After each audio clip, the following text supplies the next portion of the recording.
Olá a todos.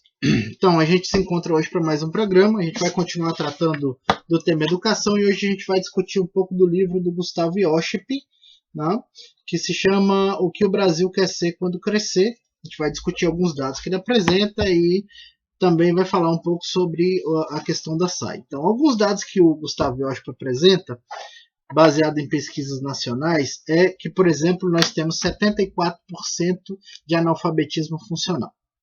Além disso, nós temos 24% de repetência na primeira série. Esses dois dados para o Gustavo Yoship seriam suficientes para dizer que a educação brasileira é muito ruim. E essa é uma impressão generalizada, inclusive é uma impressão relativamente amena se você comparar com o que diz o ministro da SAI, né, o professor Roberto Mangabeira Unger. O professor Roberto Mangabeira Unger não diz que a educação brasileira é ruim apenas, ele diz que ela é medíocre. Não? Absolutamente medíocre. E esse dado, o dado de 74% de analfabetismo funcional, é uma prova cabal disso. Na minha opinião, também é uma prova cabal. Você imagina, 74% dos brasileiros, né, inclusive entre aqueles formados, alguns com nível superior, não conseguem compreender um texto que leem. Dos textos mais simples que você imaginar. Textos de jornal, de revista e etc. Isso quando leem, porque recente pesquisa anunciou que no ano passado 34% dos brasileiros não leram nenhum livro. Né? Então, nós estamos num país com analfabetos funcionais e um país de não leitores. Eu vou discutir não esse livro como um todo, mas 3 artigos do livro que se chamam, são capítulos propositivos, se chamam Como Melhorar a Educação Brasileira. Os 3 capítulos eles tratam especificamente de práticas de sala de aula que dão resultado, formação dos professores e diretores de escola. Então, o primeiro capítulo ele trata das práticas de sala de aula. Quais seriam, pela literatura, pelo que o Gustavo Yoship chama de literatura empírica, ou seja, por aqueles testes feitos com entrevistas, observação de dados, questionários, levantamentos de dados pelos mais diversos órgãos, confrontação entre os dados do INEP, do IBGE e etc. Né? Quais são os resultados apresentados em termos práticos? Quais são aquelas práticas que levam os melhores resultados? Quais são as práticas que levam os piores resultados? E ele vai destacar as práticas que levam os melhores resultados. Quais são, então, essas práticas? A primeira coisa que ele diz sobre o assunto é o seguinte: é uma consideração geral acerca do tempo de sala de aula. É que o tempo de sala de aula é aquilo que há de mais precioso no processo educacional e que ele é, ao mesmo tempo, escasso, né, e mal aproveitado. Né? Então, por que escasso e mal aproveitado? É escasso porque o tempo de relação entre o professor e aluno em relação ao tempo no qual eles não estão em contato é muito pequeno. Então, para citar um exemplo, na Paraíba, da disciplina de filosofia, o professor de filosofia tem 45 minutos por semana de contato com o aluno, ou seja, uma única aula, e nessa única aula ele tem que passar todo um conjunto de conhecimentos que será, inclusive, cobrado no Enem, etc. Esse tempo de sala de aula ele é mal aproveitado porque uma série de práticas são realizadas nele que são desnecessárias de serem praticadas ou contraproducentes. Exemplos de coisas contraproducentes durante o período de aula: chamada, atrasos professorais e de alunos, exercícios em sala de aula, cópia, escrever no quadro e os alunos copiarem. Todas essas atividades elas são absolutamente contraproducentes de acordo com a literatura empírica. Substituir essas práticas é fundamental. Mas substituir pelo quê? Quais são as práticas que são colocadas então como necessárias. A primeira prática é o uso eficiente desse tempo, ou seja, é o uso do tempo para explicar aquilo que precisa ser explicado, para apresentar o assunto, para explicá-lo e para tirar dúvidas acerca dessa exposição. E para a indicação de exercícios, o famoso dever de casa. Então, as pesquisas apontam que o professor que dá dever de casa obtém mais resultado do que o professor que não dá dever de casa. Segunda coisa que a pesquisa aponta é que o professor que cobra o dever de casa na aula seguinte, né, e o corrige com os alunos tem mais resultado, obtém ainda mais resultado. Então veja, são 3 coisas diferentes. Primeiro, passar dever de casa. Né? Segundo, corrigir o dever de casa. Segundo, cobrar o dever de casa. Terceiro, corrigir o dever de casa. São 3 práticas, né, que são feitas em sala de aula. Mas não a prática do exercício na própria sala de aula. Então, o professor passa o dever de casa, o aluno faz em casa, o professor corrige e aponta onde estão os erros, o que aconteceu e etc. Esse professor obtém um maior conjunto de resultados. Uma terceira prática é a aplicação de provas. Né? Ou seja, quanto mais prova, melhor. Claro, com cuidado de não sobrecarregar no volume de provas, até para ter tempo de correção, de aprimoramento, o aluno ter tempo de estudo. Né? E por que isso? Ora, se há mais prova, o aluno passa mais tempo estudando para a prova. Se ele passa mais tempo estudando para a prova, ele passa mais tempo estudando, portanto, aprende mais. Então, o número de provas é bom, né, dado de maneira equilibrada para a prática de sala de aula e para a aprendizagem do aluno. Uma outra coisa, essas 3 práticas são fundamentais. Explicação da matéria em sala de aula, exercícios para casa, correção e explicação da correção dos exercícios. Cobra, correção e explicação. E aplicação de provas.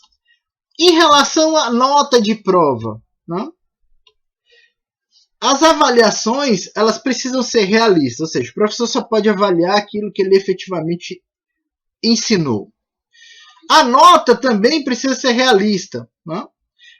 Aquela história de que eu vou dar uma notinha a mais para manter o aluno motivado, ou as notas devem ser boas para aumentar a autoestima do aluno, de acordo com Gustavo Ioshp, isso é uma balela. As pesquisas apontam, né, mais uma vez, a literatura empírica, a realização pragmática da ciência demonstra que a autoestima não melhora em nada o aprendizado. E o segundo, quando o aluno obtém uma nota que ele próprio percebe ser justa, ele costuma se dedicar mais para melhorar aquele conjunto de notas. E um terceiro fator, que sou eu que apresento, é o seguinte: se você dá uma nota boa para um aluno que estuda e para um aluno que não estuda, você não estimula o aluno que não estuda a estudar, e você desestimula o aluno que estuda por sua vez. Não? Então a nota precisa ser realista. Você não pode dar 5 para o sujeito que tirou 3, nem dar 10 para o sujeito que não merece essa nota. Uma outra coisa importante é a seguinte: o professor ele precisa explicar a sua disciplina na sala de aula. Ele precisa explicar os conceitos fundamentais, os conceitos básicos, e ele precisa cobrar do aluno que ele compreenda esses conceitos por meio de exercício e depois corrigir o exercício de tal maneira a demonstrar para o aluno onde ele errou, utilizar o erro como um processo de ensino. Para isso, é necessário que ele saiba do que está falando, ou seja, um professor que é formado na disciplina que dá aula, ele tem muito mais competência técnica para apresentar essa aula e para cobrar dos alunos do que um professor que não é formado na disciplina que ministra. Né? Esse também vai ser um problema de formação. Uma outra informação interessante, ainda dessa primeira parte, que é o das práticas educacionais, é que tecnologia e infraestrutura não melhoram o desempenho dos alunos. Não? Tampouco o número de alunos por sala tem muita importância ou muita relevância na medição do desempenho. Não? O que isso quer dizer? Que é muito melhor um bom professor dando aula para 40 alunos do que 2 professores medianos ou medíocres, cada um dando aula para 15. Não? Acerca do segundo artigo. O segundo artigo trata da formação dos professores. 3 coisas são necessárias na formação dos professores. O primeiro é a área específica. Né? A formação do professor precisa ser na área específica da qual ele é formado. O segundo é que essa formação ela não pode ser exclusivamente teórica. Ela não deve ser exclusivamente teórica. Ela deve ter práticas didáticas que façam a ponte entre o conteúdo e a prática de sala de aula, e aquele conjunto de práticas discutidos no artigo anterior. E o terceiro ponto fundamental é que o estágio deve ser um fator fundamental na formação dos futuros professores. Não? Então vamos discutindo cada uma dessas coisas. Em relação à formação específica, vamos discutir não. O artigo vai discutindo posteriormente cada uma dessas coisas e aí o autor percebe 5 problemas na questão da formação. O primeiro problema é os conteúdos são excessivamente teóricos. Não? O segundo, existe uma distância entre o conteúdo específico e as práticas pedagógicas, ou seja, mesmo quando o professor é formado numa prática específica, ele compreende bem essa prática, ele tem muitas aulas de pedagogia acerca de como ensinar, mas ele não consegue estabelecer muito bem a ponte entre os processos pedagógicos e a disciplina. Então, isso é um problema grave, a distância entre o saber específico e o saber prático. A terceira coisa é o viés ideológico. Eu já fiz aqui um conjunto de vídeos tratando acerca do paulofreirismo. Né? Então, a formação do professor ela está contaminada desse paulofreirismo. Muitas vezes o professor ele não é formado para ser professor, mas para ser um agente da ação transformacional, um agente da revolução. Né? Na formação específica, esse viés ideológico é altamente prejudicial. Dentro de sala de aula, a gente já discutiu isso em vídeos passados, o paulofreirismo também é altamente prejudicial. A gente vai voltar a discutir isso, não só aqui, mas em outros vídeos. O quarto problema é o desprezo pelo estágio. Né? Nas formações específicas, nos cursos de licenciatura, os estágios não são planejados, os professores têm que se virar para encontrar locais de estágio. Não é, a prática do estágio não é levada a sério. Né? E a prática do estágio deveria ser levada a sério porque, além daquela prática necessária para a formação, que é a da correlação entre os conteúdos e como ensiná-los, é extremamente necessário que o professor em formação ele tenha um acesso direcionado, mediado à sala de aula. Então o estágio deveria levar isso em conta. O professor em estágio deveria ser colocado como um professor experiente, que tem boas práticas de sala de aula, e esse professor iria demonstrando na prática e mostrando como é que funciona efetivamente uma sala de aula. O aluno, por sua vez, ia ter contato com todos aqueles problemas que ele só escuta falar teoricamente e do qual é cobrado dele uma intervenção de tipo política. Então ele teria contato com aluno que não tem comida em casa, com aluno de pais separados, com aluno mais agitado, apesar de não ter problemas legais, e mesmo com aquele aluno que tem, inclusive, que carrega, inclusive, o estigma da marginalidade, que já se envolveu com assalto, que é violento, que ameaça o professor e etc. Então, ele teria uma prática de sala de aula, na prática, mediada por um profissional mais experiente que ia auxiliá-lo a depois conviver com isso, né? A não aprender simplesmente na prática esse tipo de situação. Tá?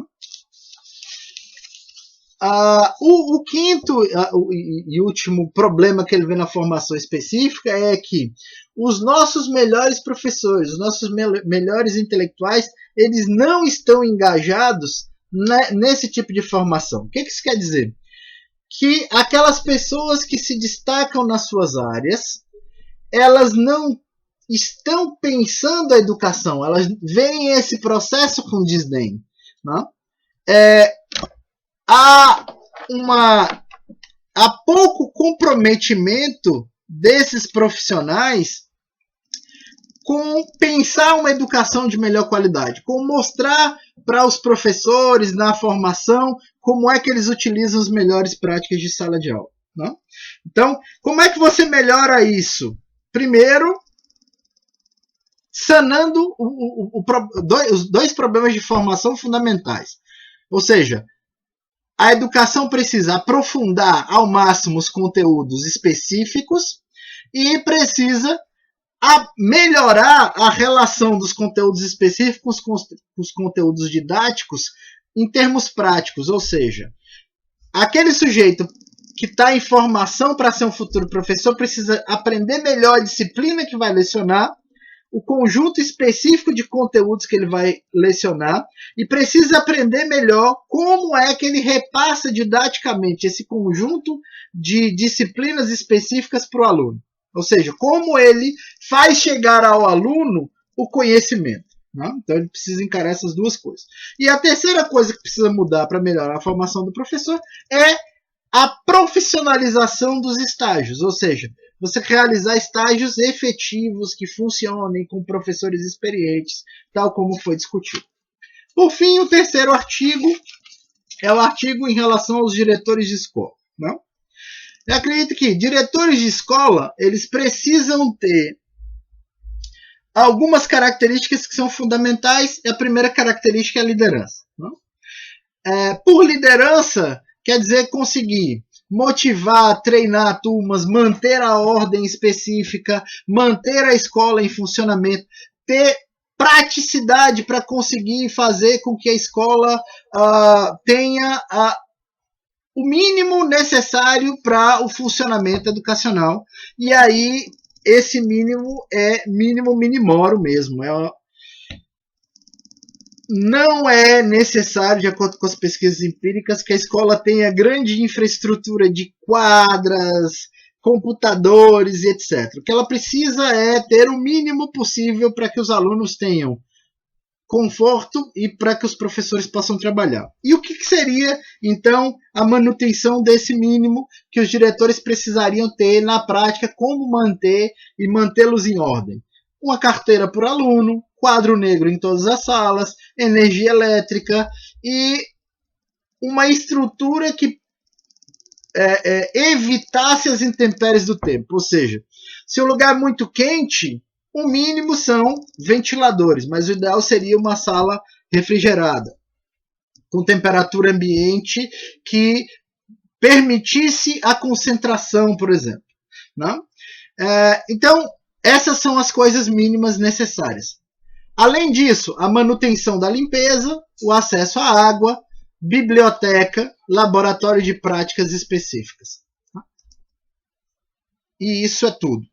Então, salas equipadas com quadros eletrônicos, cada aluno com tablet, isso é balela. Isso não melhora em absolutamente nada o desempenho dos alunos na escola. Né?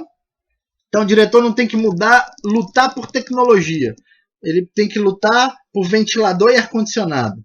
E como é que você escolhe o diretor? Qual é a melhor prática para a escolha do diretor? Quanto salário melhora o desempenho do professor, melhora o desempenho do diretor? Essas são outras discussões que o Gustavo Iosp coloca, e aí eu vou ter algumas discordâncias dele em relação a isso. Ele acredita que o salário é extremamente importante para o diretor, que o diretor é aquele sujeito que, dadas as suas ambições, quer ganhar mais e por isso ele quer ser diretor, ele não quer ser só um professor em sala de aula. Então, um salário melhor vai fazer com que ele tenha um desempenho melhor. Premiações e bonificações também seriam grandes fatores de estímulo e motivação para os diretores. Ele já não acha essa mesma coisa para os professores. Ele não cansa de repetir, e essa é uma das coisas que eu não entendo muito bem no Gustavo Iosp, a não ser pela formação liberal e por alguma aversão a servidores públicos, né? Ele acredita que eu até entendo isso, né? Mas ele acredita que, e eu explico por que eu entendo daqui a pouco, o salário não melhora o desempenho do professor. A relação salarial, aumentos de salário, aportes de salário para o professor não melhoram o desempenho do professor em sala de aula. Eu vou discordar disso e dizer os porquês, mas daqui a pouco. Antes eu vou falar porque que eu entendo que ele diga isso e quais são as motivações por trás desse discurso em relação ao salário dos professores. Mas antes a discussão sobre como se escolhe o diretor, quais são os melhores métodos para a escolha do diretor. Então, ele diz o seguinte, não sei quais são os melhores métodos para a escolha do diretor, mas o pior método é a indicação política. Isso eu concordo plenamente com ele. E apesar de não saber qual é o melhor método especificamente, aquele que apresenta os melhores resultados, né, é um método em 2 passos. O primeiro passo, uma prova em que é medido o conhecimento acerca de administração escolar e etc. Né? E aqueles que se destacam nessa prova, ou seja, os melhores colocados na prova, serem eleitos pela comunidade numa eleição que seja paritária e que a comunidade tenha o mesmo peso, que todas as partes da comunidade tenham o mesmo peso. Então, alunos, pais, servidores e professores tenham aí o mesmo peso no processo eleitoral. Eu concordo com esse tipo de processo. Né?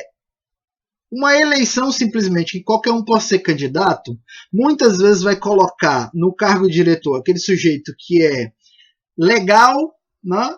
Mas que você não sabe se ele tem ou não competência para exercer aquele cargo.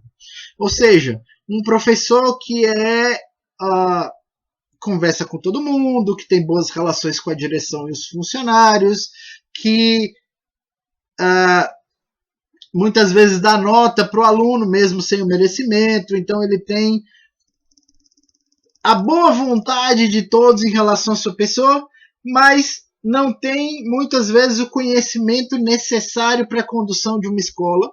Esse sujeito candidato, ele ganha a eleição e aí é completamente incompetente posteriormente ao processo eleitoral, leva a escola a afundar, não consegue cobrar dos professores, vai ser esse sujeito legal também na direção da escola, permitindo, entre outras coisas, as questões graves como o absenteísmo, a desordem, não consegue manter os funcionários indo ao trabalho e coisas do gênero. Então, a competência precisa ser medida e uma prova pode ser uma boa coisa em relação a isso.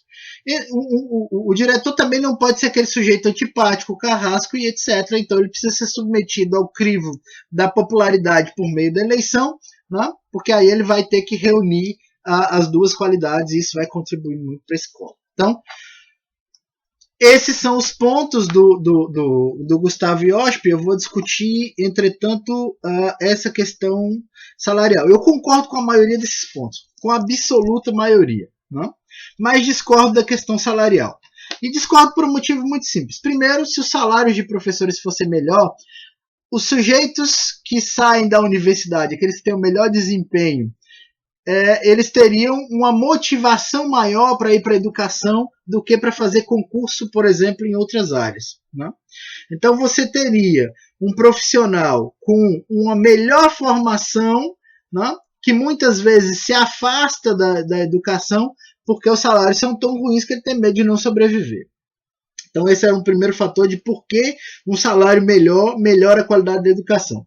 O segundo fator é o seguinte, um professor que trabalha numa única escola e com isso consegue sustentar a família, ele tem um número menor de alunos, ele tem um número menor de cadernetas, ele tem horas sobrando, portanto, para poder planejar aulas, para poder elaborar os seus planejamentos, para poder ensaiar os processos, para corrigir os trabalhos. Ele não vai ter que fazer esse trabalho correndo, porque tem que fazer também o trabalho de outras escolas e etc. Você imagina um professor de filosofia na rede estadual da Paraíba, para ele ter, se ele tiver 20 turmas, ele tem 20 diários para preencher. Se ele trabalhar em 2 escolas, são 40, né? É o dobro do tempo necessário só para correção, preenchimento e etc. de diários, um tempo que ele poderia estar lendo e se preparando, preparando aulas, corrigindo trabalhos e etc. Né? Então, a vantagem do tempo adicional que ele ganha trabalhando numa outra escola é muito grande. Terceiro fator, o fator motivação. Né? Pode até ser que um salário melhor não faça um professor melhor, mas com certeza um salário pior faz um professor pior. O que isso quer dizer? Ora, se eu ganho, né, mal, eu, por estar desmotivado, vou dar uma aula pior. Né? Não é algo que... não é um cálculo racional. Né? Eu sou mal pago, então vou dar uma aula ruim. A maioria dos professores é motivada, inclusive, numa relação contrária, e essa motivação não causa tantos efeitos no desempenho escolar por causa daquele viés ideológico da formação, mas isso é assunto para discutir num outro vídeo. Na verdade, esse assunto já foi discutido, né? Ele não foi discutido por esse ponto de vista, mas eu já tratei dessa questão, né? De por que um professor Paulo Freirista ensina menos e obtém menos resultado do que um professor não Paulo Freirista. É aquela história da guerra contra os conteúdos e a memória. Então, esses motivos são motivos mais do que suficientes para que você tenha um melhor salário. E aí você ainda tem um quarto motivo. Né? Se os salários são ruins, os sindicatos têm que lutar por salários melhores. Essa luta por salários melhores representa greve. Greve significa menos contato do professor com o aluno, e menos contato do professor com o aluno quer dizer ensino de pior qualidade, ou seja, desempenho pior no final das contas. Então, por essa argumentação já seria em si suficiente para que você tivesse um salário melhor para o professor, mas ainda há um quinto argumento, que é a valorização profissional. Ora, se o professor recebe pior do que o juiz, do que o policial, do que o policial civil, do que um escrivão, até mesmo do que um ascensorista do Senado, quer dizer que essa profissão não vale muito. Não? Se a profissão não vale muito, se a pessoa não é respeitada, se ela é desprezada moralmente em termos sociais por essa questão salarial, e o salário demonstra bem isso, basta você ver que o juiz vale 30 vezes mais para a sociedade do que um professor, porque enquanto um professor ganha R$1.000, um juiz ganha 30 mil. Então, esse professor, ele tem não só uma má visão de si próprio, né? Ele passa a ter, à medida que ele vai verificando essa relação em relação às outras profissões, como as outras pessoas também veem o professor dessa maneira. Né? E muitas vezes esse discurso é auxiliado pelo discurso do coitadismo, que é utilizado em relação ao professor. O professor, esse sujeito que sofre, esse coitado mal pago, que é um lutador e etc. E ele não se vê, então, como uma pessoa que deveria ter uma posição altiva dentro da sociedade. Né? Todos esses fatores são ruins, né? Todos esses fatores não são percebidos pelo Gustavo Iosp, ou, apesar de percebê-los, ele não dá importância para isso. E aí essa importância não dada pode ter um de dois motivos. Desses dois motivos é a questão de, ora, se o professor já faz o melhor trabalho que pode com o salário que tem, por que dar um salário melhor para ele? Né? Então, se o professor faz esse discurso, eu sou um guerreiro, eu aproveito o meu tempo, eu dou a melhor aula possível. Então, se você já está fazendo o que deve, por que eu devo te pagar mais para fazer o que deve? Ou por outro lado, ora, a educação é ruim, né? E por que eu vou pagar mais para ter um produto ruim, para continuar tendo um produto ruim? Né? Então, esses dois discursos são os discursos motivadores de dizer por que os professores não devem ter salários melhores. São dois argumentos terríveis, muito ruins, de verdade. Né? Então, assim eu termino essa discussão em relação ao Gustavo Iosp, concordando com ele, com a exigência da qualidade, né? Concordando principalmente com um fator fundamental, que ele sempre defende. A educação, para melhorar, ela precisa ter uma cobrança social de qualidade. O que ele quer dizer com isso? Né? Antes de encerrar a discussão sobre Gustavo Iosp. Só vai melhorar a qualidade da educação efetivamente quando toda a educação cobrar melhor aquilo que precisa. Né? Ou seja, quando os pais de alunos cobrarem dos professores e das autoridades um sistema educacional melhor. Esse problema é grave, porque os números do IDEB mostram que nós temos uma educação nota 4, ou seja, nós estamos bem abaixo da média. É de nota 4 para baixo. Tem escola com nível 1.7, que tirou 1.7 no IDEB. Né? O IDEB avalia a qualidade da educação de 0 a 10. Tem escola que tirou 1.7, ou seja, a qualidade é péssima. E a média de qualidade é 4. Né? Mas quando os pais são perguntados acerca da educação, como eles compraram um discurso ideológico que diz que o professor é guerreiro e etc. E eles se solidarizam com a luta dos professores, eles dizem que essa educação é boa. Essa visão da educação boa por parte dos pais prejudica tanto os filhos quanto os professores. Os pais cobram pouco, seja dos professores, seja das autoridades, seja dos filhos, né? E aí os professores não têm o respaldo da sociedade para sua cobrança e os alunos não são cobrados pelos pais porque acham que a educação é boa. E você tem um problema que é uma bola de neve que vai se ampliando e a qualidade da educação se reduzindo a cada dia.